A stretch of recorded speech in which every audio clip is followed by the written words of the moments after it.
నిరుద్యోగులకు అండగా నిలిచి వాళ్ళ తరపున నిరాహార దీక్ష చేపట్టినటువంటి అశోక్ సార్ ఆమరణ నిరాహార దీక్ష ఈరోజు 9వ రోజుకు చేరుకుంది. ఆయనకు మద్దతుగా ఎంపీ ఆర్ కృష్ణయ్య బీసీ ఉద్యమకారుడు మనతో పాటు ఉన్నారు. మాట్లాడదాం. అసలు ఆయన లోపలికి వెళ్ళి చూసారు కదా, ఏం మాట్లాడతారు ఏంటి సార్? ఎట్లుంది సార్ అశోక్ సార్ ఆరోగ్య పరిస్థితి? అశోక్ ఆరోగ్య పరిస్థితి సీరియస్గా ఉంది. ఆయన 8 రోజుల నుంచి చేయకపోవడం వల్ల కిటోన్స్ పోతున్నాయి, sugar down and ups and downs అవుతున్నాయి. మా నాలాజలం కూడా ఊర్తలేదు, పరిస్థితి తీవ్రంగా ఉంది. ఆయనకు వెంటనే స్పందించి ప్రభుత్వం చర్చలు జరిపి విరమింపజేయాలని విజ్ఞప్తి. ఇలా నిరుద్యోగులకు అండగా మీలాంటి పెద్దలు ఉద్యమకారులు నిల్చోవాలనేసి కూడా నిరుద్యోగులంతా కూడా ఆకాంక్షిస్తున్నారు. సో మీ సైడ్ నుంచి మీ మద్దతు కావచ్చు, మీ సైడ్ నుంచి మీ పోరాటం ఎట్లా ఉండబోతుంది నిరుద్యోగుల తరపున? ఎందుకంటే వాళ్ళు మీ దగ్గరకు వస్తే చేయని సాయం లేదు ఇప్పటి వరకు. ఇప్పుడు సైలెంట్ అయ్యారు? ఏం సైలెంట్ కాలేదు, ఇప్పటికీ ఉద్యమాలు చేస్తూనే ఉన్నా బేబీ. ఎప్పుడు కూడా ఇప్పుడున్న నిరుద్యోగుల కంటే నేనే ఎక్కువ ఉద్యమాలు చేస్తున్నా. ఆ విషయం అందరికీ తెలుస్తుంది. కాకపోతే పబ్లిసిటీ రాణిస్తలేరు. ప్రభుత్వము మీడియా మీద నిర్బంధం పెట్టింది. నిరుద్యోగుల ఉద్యమం రాకుండా వార్తలు తొక్కి పెట్టేయాలని పత్రికలను ఛానళ్ళ మీద వార్నింగ్ ఇస్తున్నారు. మీరు ఎక్కువ వార్తలు రాస్తే, కృష్ణయ్య కానీ నిరుద్యోగులు రాస్తే మీకు యాడ్స్ బంద్ చేస్తామని చెప్పి నిర్బంధం పెట్టింది. అందుకే అది ఫోకస్ కావడం. అందుకని ఆర్ కృష్ణయ్య సార్ కనబడట్లేదా తెర మీద? ఏమనుకోవచ్చు, ఆర్ కృష్ణయ్య సార్ సైలెంట్ వెనకాల ఏం జరుగుతుంది అనుకోవచ్చు.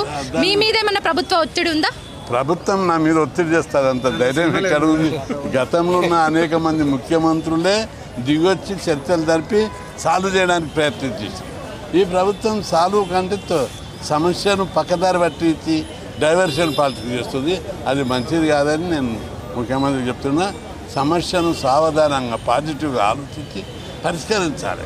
అప్పుడే ప్రభుత్వానికి మంచి పేరు వస్తుంది. సార్, నిరుద్యోగులు ఎవ్వరు నిరాహార దీక్ష చేసినా, నిరసనలు తెలిపినా, ఎక్కడ టెంటేజ్ కూర్చున్నా అప్పట్లో సోకాల్డ్ మేధావులు ఆకునూరి మురళి కావచ్చు, కోదండరామ్ సార్ కావచ్చు, బల్మూరి వెంకట్ కావచ్చు, సో దయాకర్ అద్దంకి దయాకర్ అన్న, వీళ్ళ చుట్టూ చిక్కడపల్లి లైబ్రరీ చుట్టూ, ఉస్మానియా యూనివర్సిటీ చుట్టూ వారంలో 4-5 రోజులు అక్కడే ఉండేటోళ్ళంట.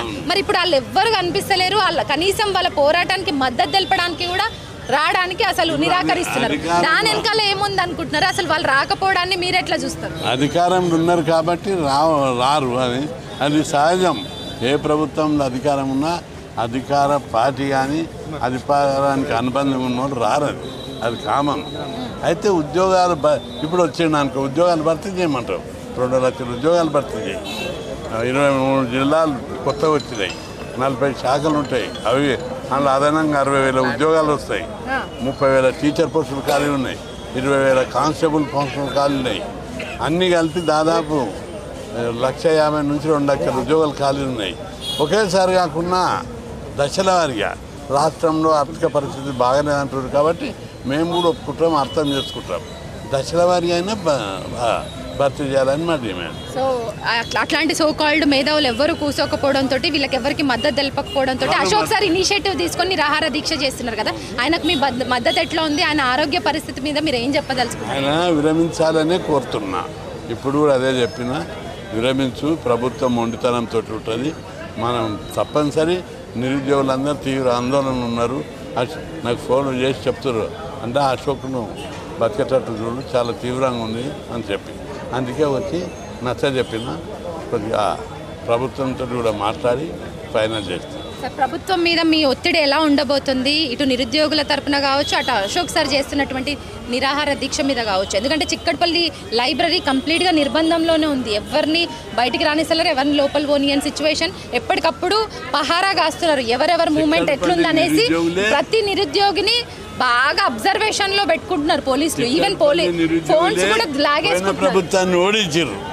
చిక్కడపల్లిలో ఆ లైబ్రరీలో చదివేటోళ్ళే ఊళ్ళలోకి పోయి బస్ యాత్రలు చేసి, కారు యాత్రలు చేసి, ఇంటింటికి తిరిగి, మండలు తిరిగి కేసీఆర్ని ఓడించడంలో ప్రముఖ పాత్ర. కాబట్టి తప్పనిసరి ప్రభుత్వం మీద ఒత్తిడి తెచ్చేటువంటి మీ ప్రయత్నం ఎట్లా ఉండబోతుంది రానున్న రోజుల్లో? వీళ్ళ తరపున మీ పోరాటం మంత్రులతో మాట్లాడి సార్ చర్చలు జరిపేటట్టు చర్యలు తీసుకుంటారు. ఇప్పటికే చాలా వరకు ఖాళీలు ఉన్నాయని మీరే చెప్తున్నారు. 1.5 నుంచి 2 లక్షల ఉద్యోగాలు. వాటిని భర్తీ చేసే విషయంలో ఎన్నికల వాగ్దానం మీద ఎందుకు కాంగ్రెస్ పార్టీ నిలబడలేకపోతుంది? అంటే అధికారం వచ్చే వరకే ఉంటారు ఎవరే కానీ. అధికారం ద్వారా తప్పించుకుంటున్నారు.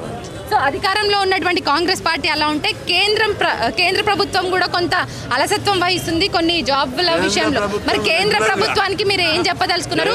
కేంద్ర ప్రభుత్వము సర్వీస్ కమిషన్ ఉద్యోగాలు రెగ్యులర్గా ఇస్తుంది, స్టాఫ్ సెలక్షన్ కమిషన్ రెగ్యులర్గా ఇస్తుంది, రైల్వే రిక్రూట్మెంట్ బాడీస్ రెగ్యులర్గా ఇస్తున్నారు. వాళ్ళు ఎక్కడ కూడా ఆపుతలేరు. కాబట్టి కేంద్ర ప్రభుత్వం అలసత్వం లేదు, తప్పించుకునే పద్ధతి లేదు. అక్కడ కూడా వాళ్ళ మీద కూడా మేము ఒత్తిడి పెట్టాం.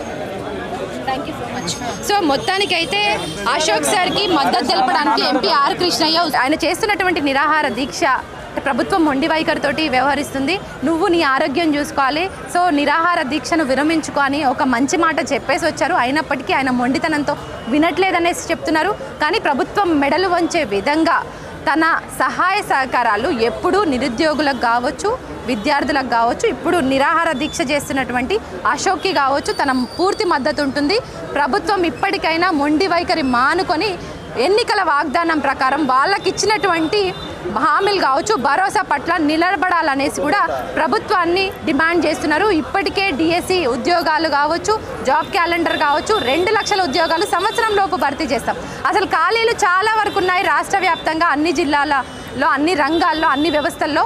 సో వాటి ఖాళీలను పూర్తి చేసే విధంగా, ప్రభుత్వం మెడలు వంచే విధంగా, ప్రభుత్వం మీద ఒత్తిడి తీసుకొచ్చేటువంటి పోరాటం రానున్న రోజుల్లో తాను కూడా చేపడతానని కూడా ఆర్ కృష్ణయ్య సార్ చెప్తున్నారు.